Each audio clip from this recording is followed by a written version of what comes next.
Bonjour à tous et bienvenue à ce nouveau webinaire SpeechMe. Aujourd'hui, nous allons vous parler d'Industrie 4.0, comment favoriser l'amélioration continue grâce aux tutos vidéo. Je m'appelle Marianne, je suis responsable de la communication chez SpeechMe et pour ce sujet, je suis accompagnée d'Antoine, qui est Customer Success Manager, principalement dans l'industrie. Pour ceux qui ne nous connaissent pas encore, rapidement, SpeechMe, c'est une plateforme de partage de connaissances pour entreprises qui permet donc aux salariés, aux opérationnels de créer facilement et de partager des tutos vidéo interactifs que nous appelons les speeches. Nous allons passer 30 minutes ensemble ce matin. Dans la première partie, vous aurez une présentation autour de 5 points et ensuite nous répondrons à toutes vos questions. Vos questions, justement, vous pouvez les poser dans l'onglet « Questions » qui est à droite du chat. Et nous allons également vous pousser quelques sondages au fur et à mesure du webinaire. C'est parti ? C'est parti. Donc, comme Marianne vous le disait, on va aborder 5 points ensemble. Le premier étant la sensibilisation de l'amélioration continue et de l'excellence opérationnelle auprès de l'ensemble des salariés. Parce que l'excellence opérationnelle, c'est quelque chose qui doit être retranscrit, c'est une mentalité qui doit être transcrite dans toutes les strates de l'entreprise auprès de l'ensemble des salariés. Il faut que tout le monde soit en mesure de participer, de situer où sont les problèmes, d'essayer de creuser l'origine du problème et de proposer des solutions. Pour cela, il faut créer un climat qui soit propice finalement à ce partage, à cette prise d'initiative et à cette prise de parole. Pour cela, le speech, il peut être utile pour 2 raisons. La première, c'est que vous allez pouvoir, dans le cadre d'un onboarding, d'un processus d'intégration de nouveaux salariés, vous allez pouvoir créer quelques speeches pour parler de la culture d'entreprise, montrer un petit peu que vous avez le droit de créer du contenu et de le partager avec les autres. La deuxième chose qui est importante, c'est montrer par l'exemple en fin de compte. Si l'ensemble de vos salariés créent des speeches ou créent des tutos pour partager une meilleure pratique, et on peut voir via la vidéo que tout le monde est impliqué et que du coup, pourquoi moi ? Pourquoi pas moi, justement ? À ce sujet, on a l'exemple de Trioplast, qui est l'un de nos clients dans le domaine de l'industrie plastique, qui a mis en place tout un processus pour les nouveaux arrivants, pour expliquer déjà ce qu'est cette culture de l'excellence opérationnelle, d'une part, et de l'autre, chacun des employés participe chaque semaine au partage de nouvelles pratiques pour que tout le monde se sente impliqué en permanence. Et comment les convaincre d'adopter de nouvelles pratiques ? À ce sujet, vous avez un nouveau sondage dans l'onglet sondage. Donc, en effet, convaincre, c'est une autre problématique pour parvenir à embarquer finalement les employés à utiliser cette nouvelle pratique. Aujourd'hui, on a tous un réflexe qui est très humain, qui est le syndrome du « cela n'a pas été inventé chez moi ». En fait, on va chercher des excuses externes pour ne pas appliquer quelque chose que nous n'avons pas mûrement réfléchi par nous-mêmes. Et du coup, quand on nous envoie de la documentation papier, ou alors sans communication, on nous dit maintenant vous faites ça, la problématique, c'est qu'on va avoir un rejet qui est très fort. L'intérêt du speech, notamment sur des bonnes pratiques très visuelles, c'est que vous allez pouvoir créer un speech qui est dynamique avec de la vidéo, qui va montrer par A plus B en quoi cette nouvelle pratique est meilleure que la précédente. Pour l'occasion, on a créé un speech chez SpeechMe en interne pour expliquer comment mieux ranger notre lave-vaisselle. Je vais partager mon écran pour vous le montrer tout de suite. Voilà, donc là, comme vous pouvez le voir, on arrive sur notre plateforme interne. Voilà.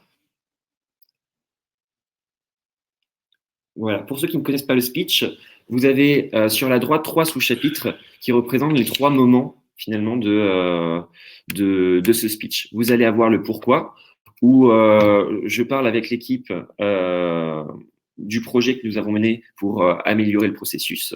On explique un petit peu la problématique qu'on avait eue. Et ensuite, dans le sous-chapitre suivant, on montre l'ancienne pratique où on montre que ranger les couverts du lave-vaisselle pouvait poser plusieurs problèmes. Dans le troisième sous-chapitre, on présente à la fois la solution et on applique la solution et on montre par A plus B qu'on a gagné 30 secondes dans la sortie des couverts. Donc, c'est un speech que vous avez créé avec l'application SpeechMe Studio. Voilà, l'application mobile de SpeechMe, on l'a créée en l'espace de 15 minutes et on a pu le publier et le diffuser aussi bien à nos équipes en France que l'envoyer à nos équipes américaines qui ont pu l'appliquer juste après. Donc là, vous voyez par exemple. Oups.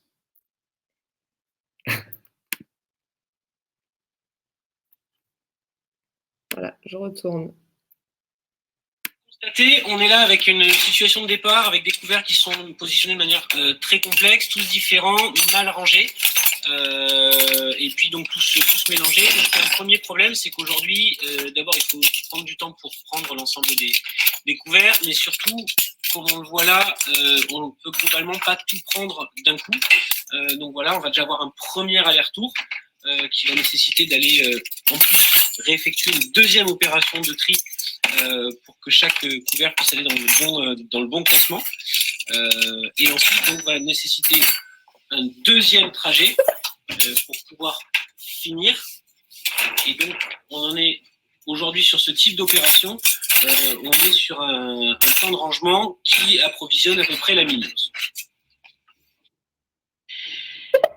Donc, dans la solution mise en œuvre, on a apporté plusieurs améliorations. Donc, la première, c'est qu'on va préciser le sens et l'endroit où on va ranger chaque couvert. Donc, comme on le voit là, par des petites étiquettes qui vont permettre de gagner du temps au moment de la pause. Et ensuite, un deuxième sujet, ça a été le problème de temps de transport. Donc, en fait, on change l'opération en amenant en fait le panier de couverts vers le tiroir. Et ensuite, comme tout est rangé et tout est dans le bon sens, on peut directement positionner l'ensemble des couverts de manière beaucoup plus efficace dans chaque tiroir. Et ensuite, il ne nous reste plus qu'à ramener et repositionner dans le lave-vaisselle.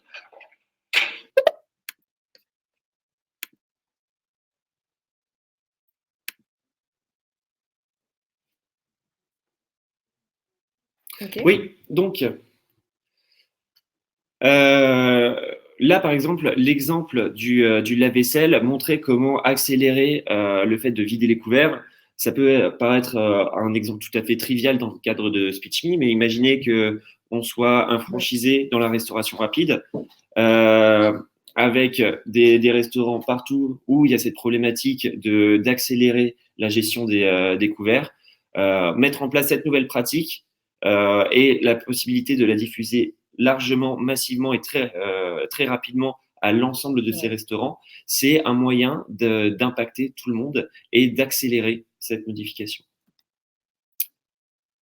Comment suivre les évolutions? Alors, les évolutions, là par exemple, ce qu'on vous a montré, c'est finalement proposer un nouveau standard. Mais ces standards, il faut valider qu'ils sont appliqués. Il faut suivre dans le temps pour voir que ce standard est devenu vraiment une cale au changement pour des améliorations futures. Dans le domaine de l'industrie, vous avez les tours d'usine, les Gemba Walk, où vous allez avoir 3 strates hiérarchiques qui vont faire 3 tours d'usine en vérifiant les 3 mêmes points. À chaque fois les mêmes points au cours de leur tour, mais qui vont pouvoir voir 3 choses différentes parce qu'ils vont le voir à 3 périodes de la journée différentes. Ils vont avoir leur sensibilité qui est différente. Et ce qui fait que on a une anecdote assez marrante avec un client dans l'aéronautique. Quand il voulait me présenter un petit peu plus en détail comment il fonctionnait, on est allé voir les rapports de ces 3 strates et on vérifiait en particulier la partie sécurité. On voyait que pour le niveau 1, tout était OK. Pour le niveau 2, tout était OK. Et pour le niveau 3, rien n'allait. Et là, dans ce cas-là, on se demandait, mais comment est-ce qu'on va traiter cette différence? Et là, pour eux, dans leur cas, c'est le niveau 3 qui va communiquer au niveau 2 pour dire en quoi ça ne va pas, qui va recommuniquer au niveau 1 et qui va recommuniquer auprès des équipes. Ce qui fait que non seulement il y a une sorte de téléphone arabe qui s'installe, mais en plus, il y a un temps de communication qui est énorme. L'intérêt du speech dans le suivi ici, c'est pendant que vous faites votre tour, vous sortez votre téléphone, vous filmez en expliquant en quoi pour vous ce contenu est valable ou n'est pas valable. Et comme ça, si vous avez besoin de faire une piqûre de rappel, vous pouvez l'envoyer directement à l'ensemble des personnes concernées et accélérer, ne pas attendre par exemple les différents quarts pour avoir à faire 3 pitchs différents. Vous avez ce contenu à disposition que vous allez mettre à disposition de l'ensemble des équipes. Quel bénéfice en attendre? Alors, comme bénéfice, là par exemple, je vous ai parlé du temps nécessaire et c'est le cas dans le cadre de la formation par exemple. Aujourd'hui, comment est-ce qu'on déploie massivement une nouvelle pratique? Ça va prendre beaucoup de temps. Si, que ce soit dans une équipe, sur un site ou sur du multisite. Imaginons, on prend le cas d'un multisite. Aujourd'hui, on va avoir un expert métier qui va, un formateur expert métier qui va pouvoir faire plusieurs sites. C'est un temps nécessaire d'attente, de formation pour les gens. C'est du coup un temps de déploiement avec potentiellement de l'oubli de la part des employés. Et deuxièmement, le temps homme, le coût de ce temps homme, où on va mobiliser beaucoup de gens pendant très longtemps. Ce temps de déploiement, il est aussi très impactant parce que c'est un temps où vous acceptez que votre production soit instable, en fait. Enfin, qu'il y ait une variabilité dans votre production d'un site à un autre. L'intérêt de SpeechMe, c'est d'essayer d'accélérer ce déploiement, essayer de réduire un maximum cette variabilité que vous pourriez avoir au cours de votre production parce que vous avez des niveaux de connaissances différentes dans les pratiques. Et surtout, si vous faites une première formation, la formation classique présentielle a beaucoup d'avantages, mais elle a aussi quelques inconvénients sur la rétention à long terme. Et le speech qui vient faire la piqûre de rappel pour optimiser cette rétention est crucial pour appliquer ces nouvelles pratiques. Et à ce niveau-là, ces économies et ce temps de déploiement, par exemple, on l'a vu chez un client dans l'aéronautique qui devait sensibiliser sur les EPI. Ils ont un gros problème. Les EPI. Les EPI, oui. Les équipements de sécurité, par exemple, les lunettes protectrices, par exemple, où ils ont des problématiques de sécurité. Il faut que tout le monde soit au courant et tout le monde porte ces équipements de sécurité. La problématique, c'est que au sein de leurs équipes, ça se renouvelle très rapidement et il y a beaucoup d'externes qui arrivent et qui ne sont pas au fait de la culture d'entreprise. Le fait de créer un speech et de montrer, encore une fois, par A plus B, que le port des EPI est important, ça a un impact beaucoup plus fort sur l'adoption de cette pratique. Et du coup, là, dans le cas de ce client-là, c'est réduire le taux d'accident, réduire le coût d'un accident. Ça, d'une partie. Et dans le cas concret de ce client dans l'aéronautique, ils ont créé une vidéo en l'espace de 15 minutes, encore une fois avec l'application mobile, où la personne faisait son retour d'expérience. Il a eu un accident où ses lunettes l'ont protégé. Il a pu en parler et on l'a mis à disposition ensuite via QR code sur les sites de production. Avant, c'était des flash alertes PDF qui étaient envoyés où c'était difficile de se rendre compte de ce qui était expliqué. Là, on a une histoire qui est racontée et pas simplement parler de dire c'est ce qu'il faut faire, mais la personne a pu parler de l'impact que ça aurait pu avoir sur sa vie professionnelle, mais aussi sur sa vie personnelle. Et ça, à partir du moment où on fait ce retour d'expérience-là, on a beaucoup plus d'impact. Et ça a été visible dans les chiffres, où on a touché 2/3 du site en l'espace d'une semaine, avec un taux de visionnage de 80% du contenu. Alors que là, aujourd'hui, quand on envoie juste un PDF, on l'envoie, mais on n'a aucun retour sur si on a touché la personne ou pas.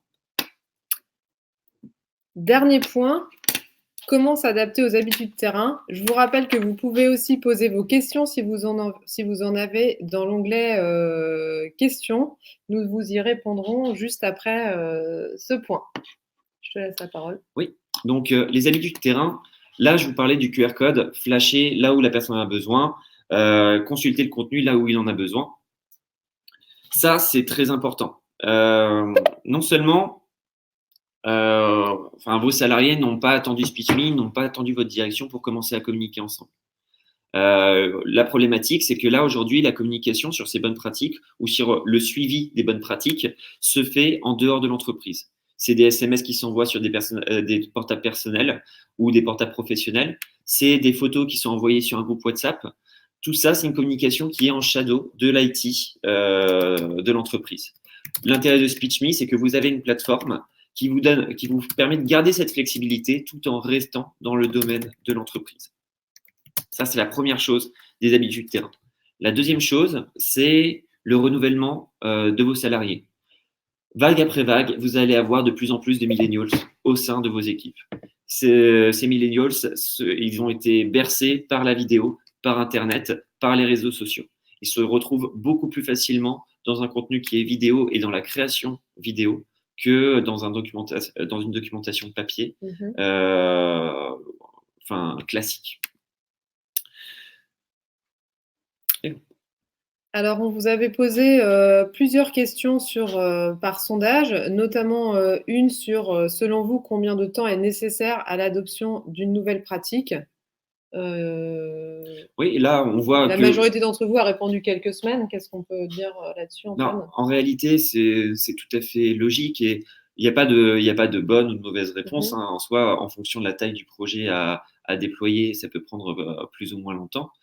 Le tout, je crois que l'impact dedans, c'est de l'accélérer malgré tout et de lever les barrières psychologiques un maximum à cette adoption.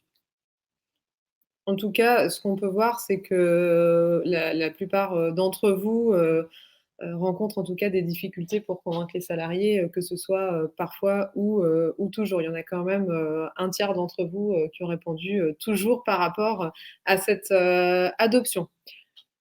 Je vous propose qu'on passe à la partie questions. Donc, vous en avez posé dans l'onglet questions, mais également dans le chat. Donc, je vais regarder en priorité ceux qui sont arrivés dans l'onglet questions.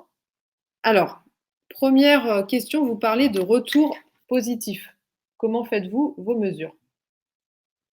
Alors, parmi les retours, on va avoir deux choses. Déjà, les retours sur la plateforme. C'est-à-dire que sur un speech, on peut noter, on peut commenter un speech. Du coup, avoir un retour directement sur… on a beaucoup de commentaires qui disent à quel point c'est positif, à quel point ça les aide, ou justement, dans le cadre du suivi, pouvoir laisser la parole pour dire, tiens, je vois une amélioration future déjà au sujet que vous venez de traiter. Ensuite, on a la qualité du visionnage. C'est-à-dire que vous allez pouvoir piloter utilisateur par utilisateur combien de temps est-ce qu'il a regardé le contenu. Plus la personne regarde le contenu, plus il est engagé dans le contenu. Déjà, c'est la première chose. Et ensuite, il y a l'impact business.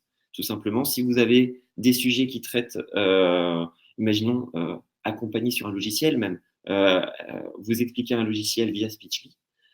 Si vous avez le taux de support manuel qui baisse parce que vous avez mieux communiqué avec ça, avec le speech, dans ce cas-là, c'est une réussite.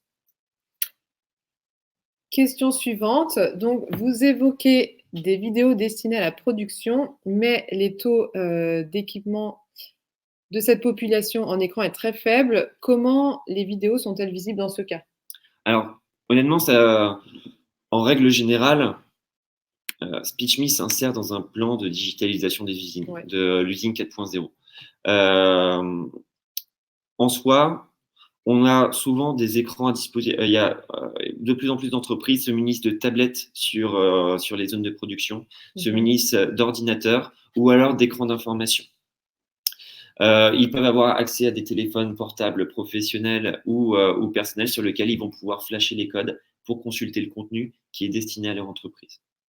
À ce niveau-là, en effet, il y a encore des inégalités de maturité au sein des entreprises, mais ceux qui ont pris ce tournant peuvent bénéficier de SpeechMe à plein régime. Et ce qu'on peut ajouter aussi, c'est que les speeches sont visibles hors connexion et qu'on n'a pas forcément besoin d'avoir un accès. On a une application mobile de lecture où vous allez pouvoir pré-télécharger le contenu pour le visionner même sans accès au Wi-Fi en fait. Question suivante. Peut-on facilement, techniquement et ergonomiquement embarquer les tutos dans une application web? Avez-vous des cas Oui, tout à fait. dans vos réalisations? Exactement. Pour chaque speech, on met à disposition ce qu'on appelle un code d'intégration. Alors, et c'est très simple, hein, c'est un code iframe, donc c'est votre URL avec 2 balises autour. Vous n'avez rien à écrire, vous cliquez sur copier dans votre presse-papier, et après, il suffit que dans l'application, justement l'application métier dans laquelle vous voulez l'insérer, il faut que cette application métier soit connectée au web globalement, mais et que vous ayez la main sur le code HTML, ou alors que votre application métier permette de rajouter rapidement et simplement ce code d'intégration. En soi, pour récupérer cette donnée, c'est rapidement faisable. Et on vous le suggère, on vous le propose dès la publication de votre speech. On vous met à disposition plusieurs moyens de partage, dont ce code d'intégration. Et parmi les réalisations, oui, dans l'aéronautique, par exemple, on est en train d'installer sur les applications métiers des agents sur site. Peut-on intégrer des speeches dans Microsoft Stream? Microsoft Stream, non, puisque justement, il ne donne pas la main à cette intégration, en fait. Par contre, sur SharePoint, vous allez pouvoir le faire. Vous allez pouvoir le faire sur beaucoup d'outils de collaboration, SharePoint, Yammer, etc., même Slack, si vous l'avez. Vous allez pouvoir l'intégrer et on tend à l'intégrer de plus en plus. Et après, on va pouvoir vraiment sur des applications métiers, par exemple, vous prenez MES, par exemple, on va venir travailler avec vous pour insérer le plus simplement possible du contenu au sein de MES.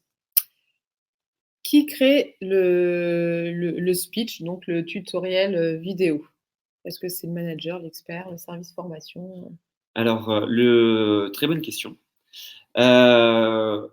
Ça peut être n'importe qui dans l'entreprise. En général, au début, pour le lancement, on va avoir un manager qui va profiter des réunions d'équipe hebdomadaires, par exemple, pour dire tu as remonté tel problème, ok, on va le traiter tous ensemble, donc tu peux te mettre de pair avec telle personne pour créer un speech sur ce sujet d'ici la semaine prochaine, par exemple. Au bout d'un moment, avec une certaine maturité, on compte sur le ruissellement des créateurs pour que chacun au sein de l'entreprise se sente capable de proposer du contenu. Et si besoin, de le faire passer par un circuit de validation s'il y a besoin de faire valider le contenu, etc. Il y avait une question justement sur le workflow de modération pour les publications liées à qui crée le speech. Oui, alors on a 2 façons de voir les choses. La première, c'est le circuit d'approbation. Avant de publier, vous le faites passer par tel groupe de population et tel groupe de population, imaginons la sécurité et la méthode, qui vont venir valider votre contenu avant qu'il soit publié et diffusable. Ça, c'est la partie validation pré-publication. Après, vous avez aussi une potentielle validation post-publication par la communauté elle-même et par les échanges dans les commentaires, par exemple. On a beaucoup de speech parfois où la personne va noter une étoile en disant voilà, cette partie-là de la manipulation n'est plus à jour ou ne convient pas. Et en fait, le créateur va être notifié en fait de ces commentaires sur son speech. Et du coup, il va pouvoir examiner si oui ou non et mettre à jour si nécessaire. Il y avait une question sur le chat, mais je pense qu'on y a déjà en partie répondu. C'était a-t-on besoin d'être un pro ou peut-on se contenter d'un film sur smartphone? Alors, vous n'avez pas besoin ni d'être Spielberg, ni De Niro, ni Julia Roberts pour créer un speech. Notre équipe produit a fait en sorte de créer un speech, de créer des outils d'édition, de telle manière à ce que vous puissiez vous déstresser au moment de passer devant la caméra, de filmer quelque chose. Parce que vous allez, par exemple, je parle du menu découpage, vous allez pouvoir couper le début, le milieu et la fin de la prise que vous avez faite. Du coup, dans votre explication, à partir du moment où vous savez que vous allez pouvoir retirer les parties où vous avez bégayé ou voilà, et que vous reprenez au début de votre phrase, après coup, en quelques clics, vous gardez que les parties nobles de votre vidéo et un tournage qui pouvait paraître catastrophique devient une vidéo tout à fait compréhensible. Donc, il y avait une question sur l'application mobile SpeechMe Studio. Oui. Ça correspond donc à ce que tu viens de décrire, hein. Ça permet de justement réaliser ces films depuis le Voilà, smartphone. voilà, c'est disponible sur iOS et sur Android. Pour l'instant, cette application est beaucoup orientée vidéo, sur laquelle vous allez pouvoir faire un petit peu de montage, comme couper le début, la fin de votre vidéo, rajouter des annotations, du texte, des zones pour orienter le regard. Et après, vous allez pouvoir créer ces plusieurs sous-chapitres, le publier. Et si vous voulez compléter sur votre ordinateur, vous allez pouvoir retrouver votre création que vous avez faite sur téléphone, sur votre ordinateur et continuer à le faire évoluer sur votre ordinateur. Il y a une question un peu plus technique, quel est le format? MP4, Alors, le format, c'est le format speech. En c'est le fait. format, ouais. Parce que le speech, comme vous avez pu le voir, c'est plusieurs sous-chapitres. Ici, on vous a montré beaucoup de vidéos, mais vous avez d'autres médias qui sont à votre disposition. Vous allez pouvoir rajouter des médias quiz. Vous allez pouvoir ajouter des synchronisations. Le fait de prendre de la documentation que vous avez déjà et parler par-dessus, ou alors mettre une vidéo à côté et synchroniser finalement cette présentation avec votre vidéo. Donc tout ça, ce découpage en plus en sous-chapitres fait que c'est un format qui est unique. Un quiz, ça ne va pas être retranscribable en MP4. C'est pour ça qu'on parle vraiment du format speech. Et ce format speech, on va venir l'intégrer là où on en a besoin. Donc, y compris sur un LMS, comme on le voit. Y compris dans sur la un question. LMS, on va mettre à disposition ce qu'on appelle un SCORM intégré, qui vous permet en fait de prendre votre speech, de le packager à la manière SCORM pour garder un lien entre la plateforme et votre LMS, de telle manière à ce que quand vous faites une modification sur votre speech, vous republiez et partout où vous l'avez diffusé, c'est automatiquement mis à jour. On évite de perdre du temps justement quand on avait de la documentation papier, à prendre cette documentation papier, de la mettre à disposition à 5 endroits différents. Et au moment où on met à jour cette documentation papier, on doit tout rapatrier, puis tout remettre à disposition. Là, vous mettez juste l'image de votre speech à disposition partout. Et quand vous modifiez votre speech, automatiquement, c'est mis à jour partout où vous l'avez intégré. À qui appartiennent les speeches créés? Ils appartiennent à l'entreprise qui les a créés. SpeechMe s'occupe d'héberger le contenu, mais vous restez tout à fait propriétaire du contenu. Quelles sont les possibilités pour retrouver une vidéo sur un poste de travail? Recherche par mots-clés, etc. Alors, sur un poste de travail, vous allez avoir plusieurs manières. La première, là, je vous parlais de l'intégration, c'est on est venu intégrer votre speech dans vos habitudes du quotidien. Par exemple, quand vous cherchez une information, vous avez envie de le chercher sur votre SharePoint, eh bien, si votre collègue a conscience de ça, il va avoir intégré votre speech dans votre SharePoint et vous allez pouvoir le consulter là où vous avez vos habitudes. Ensuite, vous avez la communication sur la plateforme. Donc, vous allez sur la plateforme, vous allez avoir un moteur de recherche qui vient pondérer et trier par pertinence en fait le contenu pour faire remonter les sujets qui vous intéressent. Et dernière chose, le créateur peut déterminer de vous affecter un speech, de mettre en visibilité restreinte et dire ce speech vous est destiné. Et dans ce cas-là, vous aurez une catégorie à part entière pour vous indiquer les speeches qui sont à votre disposition. Quels sont les sujets des speeches chez vos clients? Il y en a beaucoup, hein, mais On a une très large palette. On va avoir des retours sur accident, comme je vous ai dit. On va avoir capitaliser des bonnes pratiques. Là, je parle principalement de l'industrie, mais en fait, on a aussi un outil qui permet d'enregistrer son écran d'ordinateur, le screencast, qui permet d'expliquer, faire des tutoriels de logiciels et expliquer finalement, il y a une problématique, par exemple, en ce moment, que les cols bleus, de plus en plus, prennent des actions de cols blancs sur des logiciels, etc. Il faut les accompagner à ce changement, à cette prise en main. Et justement, on va avoir une partie de accompagnement au changement sur du logiciel, sur des pratiques, accompagnement au changement ou simplement communication. On peut aussi avoir des sujets très, très, très rapides. Je prends le cas d'un compte-rendu de réunion. Vous faites un brainstorming, vous avez toutes les idées en tête, mais simplement, vous allez devoir attendre une demi-heure avant de faire votre compte-rendu. Là, et le temps de cette demi-heure, vous aurez perdu beaucoup d'informations. Si vous faites finalement, à la fin de votre brainstorming, tiens, je me filme pendant 30 secondes pour en créer un speech, et là où vous avez tout en tête parce que vous venez d'en parler, dans ce cas-là, vous accélérez finalement le temps nécessaire pour faire un compte-rendu. Il est déjà l'heure de se quitter. Je vois qu'il reste quelques questions en lien avec le coût, les licences. Pour ça, je vous invite à contacter notre service commercial. Je vous ai également poussé un call to action pour demander une démo. Merci Merci à à tous vous. d'avoir été présents et bonne journée.